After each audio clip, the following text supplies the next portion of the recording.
Good morning, I'm Brian Reagan. This is Tyler Kelly. And we welcome you to Mornings with Brian and Tyler. And as we continue our examination of parables, we move into parables that only occur in the Gospels of Matthew and Luke. And our passage today, Tyler's going to bring, is Luke 6, 46 through 49. But why do you call me Lord, Lord, and not do the things which I say? Whoever comes to me and hears my sayings and does them, I will show you whom he is like. He is like a man building a house who dug deep and laid the foundation on the rock. And when the flood arose, the stream beat vehemently against that house, and could not shake it, for it was founded on the rock. But he who heard and did nothing is like a man who built a house on the earth without a foundation, against which the stream beat vehemently, and immediately it fell, and the ruin of that house was great.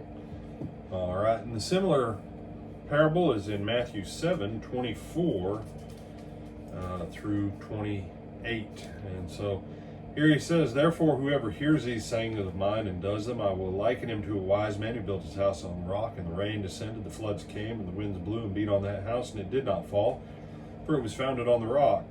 But everyone who hears these sayings of mine and does not do them will be like a foolish man who built his house on the sand. The rain descended, the floods came, the winds blew and beat on that house, and it fell, and great was its fall. And so it was when Jesus had finished these sayings that the people were astonished at his teaching." Now, you say, "Oh, bro, that's not a parable." Yes, it is. Remember, a parable is when Jesus takes something in the natural to teach us a greater or expanded truth of another topic. And the specific topic here is, how are you building your life? It is a lie when anyone says to you that if you become a Christian, the storms of life will not affect you. That's a lie. Jesus says that. That's why Jesus tells you how to build your house. If no storms were coming, you know how you could build your house? However you wanted. Kind of the point. Because look at the qualification on the storms. The rains descended, the floods came, and the wind blew. Whether you're righteous or foolish, you get hit by the same storm. The issue is, how do you build your house? And you say, well, if you build both houses the same, okay, but they're still not the same. I don't care if you build a house according to hurricane specifications. If you put it flat on the ground, you're still going to be in trouble. One of the things I like about my house here in Lake Butler versus your house, is that mine sits on nearly 2 feet of concrete block off of the ground with water pass-through points underneath it. You say, what? Yeah. And man, it's good that they did that. Whoever built that house, they knew what they were doing. Because there's been times where it's been about ready to flood into the back door, but because those pass-through points, it goes through and it comes out through the front, and the front of the house is nearly 8 inches lower, the ground is, than the back of the house. And so whoever built it on that foundation, they did it smart. Because the same house sitting on the ground, it'd have been gone in 5 years in Florida. It'd have mildewed, sun rotted, or just generally flooded away when we get one of those 10-inch rains. Hey, how much did it rain? 6 inches in 30 minutes. Yep. So, and you say, no, the key is what Jesus said in 6:46, and I would encourage you to memorize this one in Luke 6:46. "Why call you me Lord, Lord, and do not do the things I say?"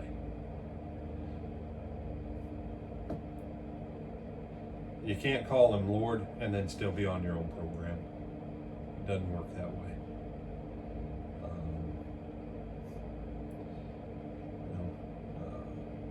Tyler, because you've been into sports, from what I can gather, your whole life. what is one of the hallmarks of the relationship of players with the coach? Respect. Respect. How do they show respect for the coach? Doing what he says the way he says to do it. Bingo. And if you understand that in sports, or if you understand that in the military, why can't people understand that when it comes to the Bible? Oh, I love Jesus. Well, Jesus said this. Oh, I know, but we don't need to do that. Then why don't you just spit in his face? He said, whoa, that's kind of strong. He just said your life is going to be destroyed. Not just your life in this life, but your life in eternity if you don't build it on him and what he says. Now, let that what I just said sink in. It's not that you just build it on your belief that Jesus is who he claims to be. You build it on his sayings, which means what you do obeys what he told you to do.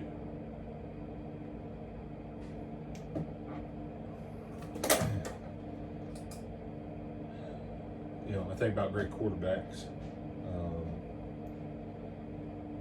And two absolutely astounding quarterbacks. I'm an AFC guy. I'm not an NFC guy.